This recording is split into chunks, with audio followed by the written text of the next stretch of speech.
Qauluhu sallallahu alaihi wasallam humul ladzina la yaktawuna wa la yastarquna wa la ala rabbihim yatawakkaluna. Ikhtalafa al-ulama'u fi makna hadzal hadits fa qala Imam Abu Abdullah Al-Mazri ihtajja ba'dun nasi bi hadzal hadits ala anna tadawiya makruhun amu ulumul ulama'i ala khilafi dzalik wahtajju bima waqa'a fi ahaditsa katsiratin min dzikrihi sallallahu alaihi wasallam limana fi'il adwiyati wal ad'imati kal habbatis sawda'i wal qusdi was sabiri wa ghairi dzalik. Para ulama beda pendapat mengartikan hadis ini. Hadis mereka tidak ngecos, mereka tidak minta suwu, tidak bersuwu dan seterusnya. Itu mereka berbeda pendapat di dalam menerjemahkan, mengartikannya. Kalau menurut Abu Abdullah Al-Maziri, beliau berkata bahwa ada sebagian orang itu sebagian manusia berdalil dengan hadis ini bahwa berobat itu makruh, bahwa ke dokter berobat itu minum obat itu makruh.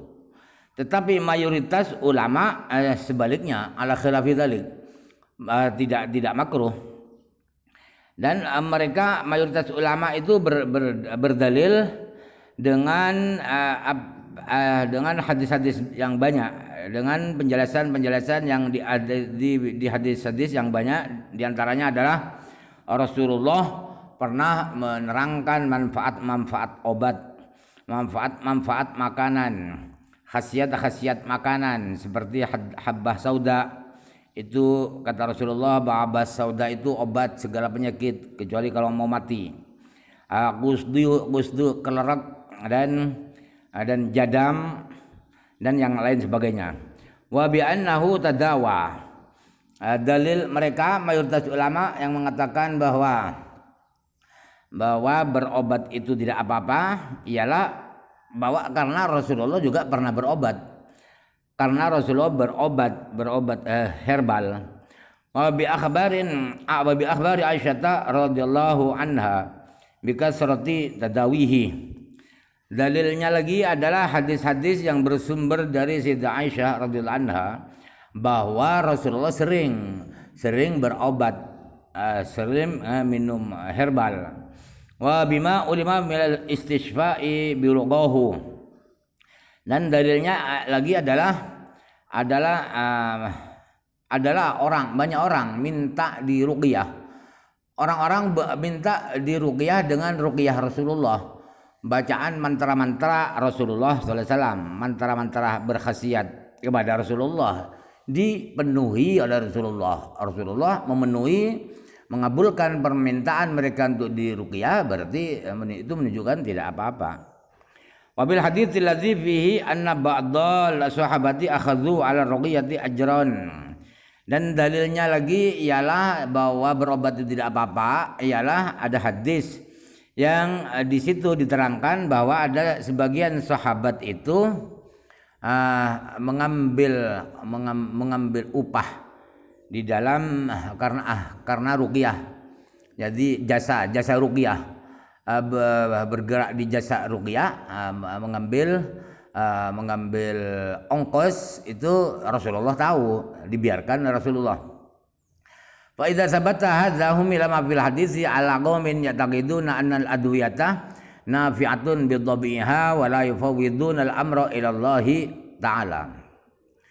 Ketika dalil-dalil ini sudah positif bahwa Rasulullah pernah berobat dan para sahabat berobat, berruqyah, maka apa yang ada di hadis ini yang 70.000 orang itu karena tidak berruqyah, tidak berobat, itu harus diartikan, harus diarahkan, pengertiannya itu ialah harus diarahkan kepada orang-orang yang meyakini bahwa obat-obat itu, herbal-herbal itu bermanfaat, berkhasiat dengan wataknya obat itu, bukan dengan takdir Allah. Nah, itu keyakinan demikian itu yang salah. Dan urusan sembuh dan tidak sembuhnya mereka tidak sandarkan kepada Allah, itu yang tidak boleh. Wa qala al-qadhi Iyadun qad dhahaba ila hadha at-ta'wil ghayru wahidin mimman takallama 'ala al-hadisi wa la yastaqimu hadha at-ta'wilu wa innama akhbara sallallahu alaihi wasallam anna haula'i lahum maziyatun wa fadilatun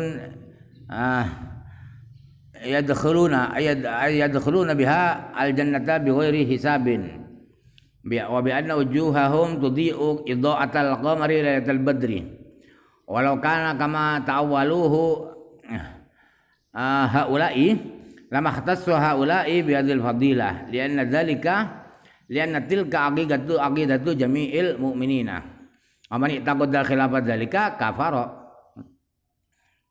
Kata Imam Qadhiyat itu mazhabnya Malikiyah.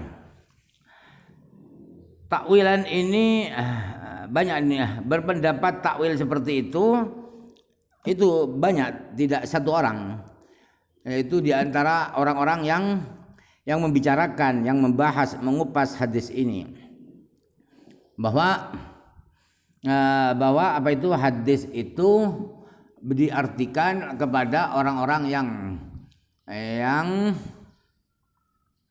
meyakini bahwa obat itu berkhasiat dengan sendirinya, bukan dari Allah. Itu la yastaqimu, tidak tepat, tidak lurus, itu berarti tidak tepat. Pentakwilan itu tidak tepat, salah. Rasulullah hanyalah bercerita bahwa 70.000 orang yang tanpa hisab itu adalah mereka itu mempunyai kelebihan-kelebihan, mempunyai fadilah, mempunyai keunggulan-keunggulan yang menyebabkan mereka masuk surga tanpa dihisab. Dan bahwa 70.000 orang itu wajahnya bersinar bagaikan rembulan di bulan purnama bersinar. Seandainya laukana kama ta'awaluhu, seandainya pengertian hadis itu adalah seperti yang mereka takwilkan, bahwa mereka berobat tapi tidak meyakini bahwa obat itu yang berkhasiat, tetapi Allah, dan seterusnya. Seandainya itu yang benar pengertiannya hadis itu, maka 70.000 orang itu tidak mungkin punya keistimewaan. Ikhtisas itu keistimewaan. Tidak mungkin punya keistimewaan ini, yaitu tanpa hisab, tanpa azab itu. Karena keyakinan itu, keyakinan berobat tapi bukan obat yang menyembuhkan, tapi Allah. Mereka berruqyah tapi yang meyakini bahwa Allah yang menyembuhkan, bukan mantra-mantra, bukan ruqyahnya yang menyembuhkan. Itu adalah akidah semua mukmin, bukan 70.000 orang itu saja yang berkeyakinan seperti itu. Orang yang meyakini berbeda dengan itu ya kafir. Berbeda gimana maksudnya? Yaitu ya obat itu yang menyembuhkan, suntikan itu yang menyembuhkan, bukan Allah, ya kafir. Pasti kafir. Jadi 70.000 orang tanpa dihisab, kok keyakinannya yang penting tidak punya keyakinan obat-obat yang menyembuhkan, maka ya gak tepat, sebab yang semua orang Islam harus punya keyakinan seperti itu. Kenapa hanya 70.000 orang itu saja? Waqad takallama al-ulama'u wa ashabul ma'ani ala hadza. Fadhhaba Abu Sulaiman al-Khuttabi wa ghairuhu ila anna al-muradda min tarkihat man tarakaha tawakkulan Allah Ta'ala ala Allah Ta'ala wa ridhaan bi qada'ihi wa bala'ihi. Kemudian para ulama para ulama dan para pakar-pakar ilmu ma'ani telah membahas hadis ini, membicarakan, mendiskusikan hadis ini. Lalu Abu Sulaiman Al-Khuttabi dan ulama yang lain berpendapat bahwa yang dimaksud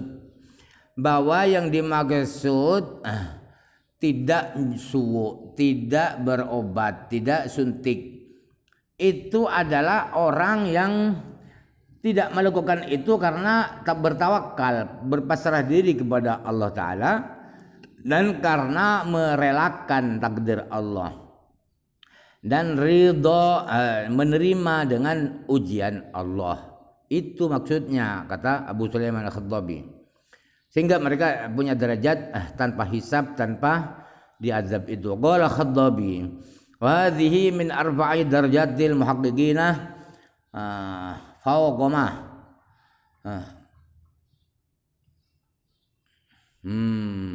Bil imannya, bil iman. Kemudian kata Khattabi, derajat tawakal seperti ini tidak berobat, tidak beruqyah karena bersandar kepada Allah. Itu adalah derajatnya orang-orang yang mendalam tauhidnya, yang paling tinggi. Derajat yang paling tinggi akan keimanan ialah tidak berobat, tidak suntik, tidak masker, tidak dikumpul-kumpul. Itu adalah derajat keimanan yang paling tinggi. Tidak seperti yang sekarang ya, panik semua, dungu semua, akal sehat, nalar sehatnya sudah habis semua. Qala wa ila hadza dhaba jama'atun samahum. Kemudian kata Khattabi, pendapat ini diikuti oleh beberapa ulama.